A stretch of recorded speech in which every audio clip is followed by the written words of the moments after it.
Welcome back to the program. So let's talk about the latest on Iran. Okay.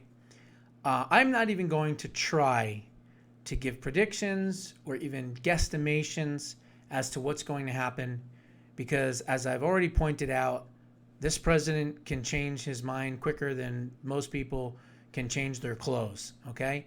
And it's just insane that 1 minute he's talking about negotiations and deals, and the next thing you know, while that conversation is going on, he's bombing the Iranians without telling anyone, or saying anything to anyone. And so he did that. He bombed Larak Island, which is next to Karg Island, and he did it in, quote, a defensive way, is what he said. He said that the IRGC were approaching on our ships, and they were sending in drones, and they were sending in speedboats and things like that, and they were doing provocative moves, basically, in the area, and they were worried that they were going to drop more of these mines in the Straits of Hormuz. So they did what they were supposed to do. From a defensive position, they wiped out and shot down missile capabilities, drones, and launching capability sites and things like that. Now, if I look at it from the standpoint of publicly, they're coming out and saying that these were, quote, defensive strategies to thwart aggression from Iran. Well, I think people can buy that, but I always look a little bit deeper. And I'm not predicting anything. But it could be that because the Iranians have had time during the ceasefire to exponentially rebuild a lot of their missile launching capabilities, as well as drones and things like that, they may be taking these positions to get rid of these things to protect our American personnel from possibly getting hit as we are going back into a bombing campaign, which could happen.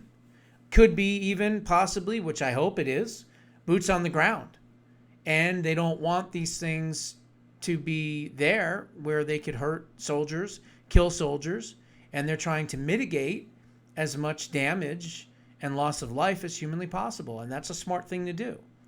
You know, the people that are running this thing are smart. They're not stupid. We're just impatient because I see this as this administration cares only about one thing. They care about making sure that the Iranians never have nuclear weapons. Okay, fair enough. That's a noble goal. Okay, noble objective. Obviously, we don't want a nuclearized Iran threatening our neighbors, Israel, and us eventually. I get it. Makes sense. But why isn't the focus on the liberation of the country? And we haven't heard any talk about it, right? We've heard about dust being given. We've talked about opening up the Straits of Hormuz. We've talked about all these other different things. But yet, none of it has centered around the people that are suffering under this horrific regime. 88 days without internet. Finally, the internet came back on today, I think. So things are moving in the right direction. But you can't negotiate with these terrorists.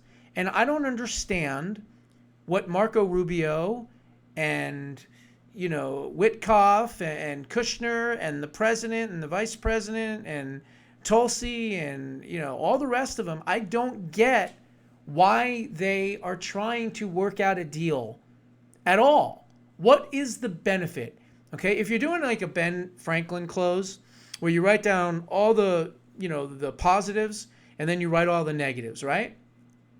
What are the positives to doing a deal with a maniacal, death-centered regime that now, by the way, the legless, faceless, lipless homosexual literally said today that Israel will, quote, not exist in 15 years. Okay? Does that sound like someone that wants to negotiate when they talk about wiping Israel off the map again from his cave while he's missing his legs and his lips? You see what I'm saying? I don't get it. Where is the aggression? Why isn't this administration actively being more aggressive to free these people and destroy everything that has to do with this regime? I don't know. I'm not even going to bother to try to figure that out. Okay? I've already given up on that. And that's why I'm not making any more predictions or talking about what's going to happen next, because honestly, he's too scatterbrained for me to even understand. Okay? And because of that, I don't want to be wrong, number one. And number two, I'm going to hope for the best, and we'll go with that. Okay? So they're meeting. They were supposed to meet at Camp David. Apparently, there was a weather issue or something. I don't know. So they're meeting at the White House, I believe, tomorrow. And the entire national security team is going to be meeting tomorrow to discuss what's going to happen next with Iran. I would only hope and pray that from that meeting, they come out with a consensus that says the regime must go and we need to liberate these people. Okay? That's what I hope happens. But anyway, these are some of the different headlines that are going on.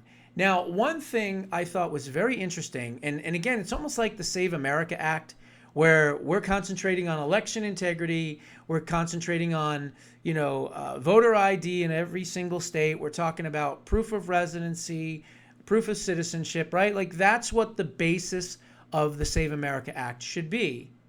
And then all of a sudden, President Trump says, but we also want the DEI stuff in there and the no trans stuff, which of course we do. But again, that kind of murkies up the whole election integrity part of things, right? And so I pointed that out last time. Well, the same thing has kind of happened here. He's talking about this deal. He's talking about negotiations. We're getting close. Rubio says it could be any day now. All this other stuff is going on. And then Trump says, oh, and by the way, throwing in at the last minute, it's mandatory that all Muslim nations involved in any of these Iran negotiations must normalize relationships with Israel and sign on to the Abraham Accords. I think that's wonderful. I think that is a great idea. But you know when that would be appropriate? After the fall of the Iranian regime. Okay?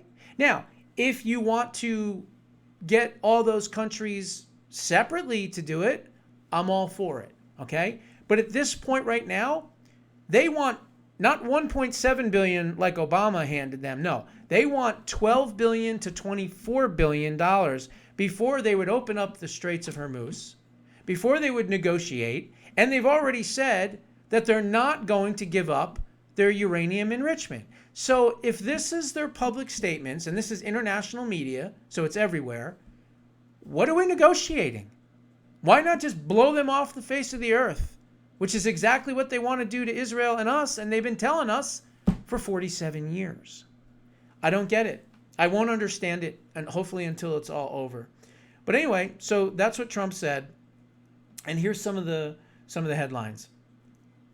U.S. says that Iran carried out serious hostile moves before the latest strikes. We discussed that. U.S. Is shifting to gradual pressure strategy after the ceasefire, according to some of the analysts. And then let's see, Lindsey Graham finally questions Pakistan's role as mediator. Yeah, that's a good one. I actually agree with that. Bahrain foreign minister warns on the Strait of Hormuz. So the foreign minister for the country of Bahrain is telling the Iranians to open up the strait and stop holding it hostage. So you have another Muslim country telling another Muslim country, get your act together. I've also heard that the United Arab Emirates now could be joining in with some of the fighting with Israel, not against Israel, with Israel. And then again, I told you that the internet came on, and here's some of the comments from some of the people that are now, after 88 days, finally able to get back their lives online. And these are some of the comments.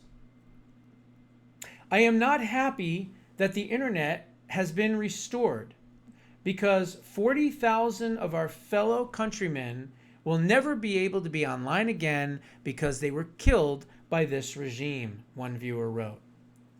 Another viewer said that the restoration should not, quote, erase the memory of those that were killed. Another one, we were finally able to connect to the internet after some time, thank goodness, the viewer wrote, in memory of the fallen whose names will always live on. A third message struck a similar chord. Now that the internet is back on, let's remember our fallen heroes, hoping for freedom. For many, the return of the access of the internet was framed as a right rather that should have never been taken away in the first place. Hello, we're finally connected, but it was not fair to cut us off for 88 days, one person said. Another viewer said, after 90 days, we are supposed to get excited about the restoration of something that every human being should have as a right? And another person said, today, after 3 months, I am connected. My dear people, please don't lose hope. This is not the final battle. So what I take away from these folks that have not had internet access for 88 days is that in their heart of hearts, they are angry, they're determined, they're very pissed off, they hate this government, and as some of them said, this is not the final battle. So that tells me that the millions of people that are in Iran that want this regime gone are going to uprise at some point, again, I guess when it's safe. And maybe, I'm just throwing it out there, maybe that's what our administration, the Trump administration, is, quote, counting on as the last phase for regime change. In other words, we're going to let the people kill off the IRGC. But my question is, how can they do that if they don't have the weaponry to do it? Are we going to supply them with weapons, which would be wonderful, but last time it didn't get to the people, did it? And the people, instead, it went to other groups and things like that, and they never gave it to them, okay? The only ones that are going to free these people, in my opinion, is going to be if we eliminate the IRGC.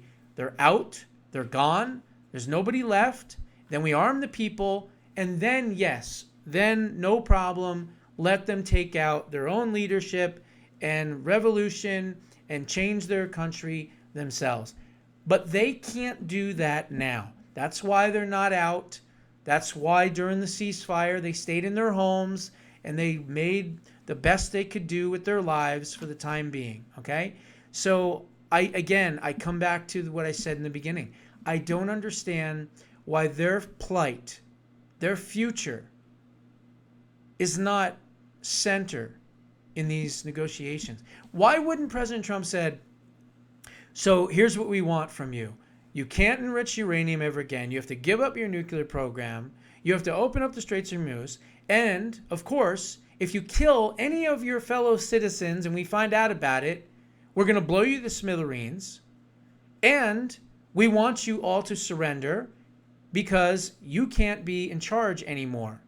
Like, that's what he should have said. That's what he should have said. Regime change had to be on the menu, and it had to be first before anything else. And it's not. And it's frustrating. And who knows? I don't know. I'm done guessing. Hopefully, at some point, it's going to work out, and we won't have this regime anymore. So anyway, the U.S. struck Iran's Larak Island, as I said, and U.S. jets strike IRGC boats near Bandar Abbas. And then Trump said Iran's enriched uranium must be destroyed or handed over to the United States. And I don't know, there's some other stuff going on as well. But there's loud explosions being heard right now. Netanyahu made a statement today saying that they are expanding operations in Lebanon. So I don't see how there's going to be a ceasefire. And I don't see how this can't end in some type of bombing campaign, and hopefully a campaign with boots on the ground that destroys what's left, and we can finally liberate these people. And if he does it sooner rather than later, he can recover quicker and get this economy back on track faster before the midterm. So, I don't know, man. We'll see what happens. Those are my thoughts. What are yours? Put them down in the comments below. We'll see you in the next one.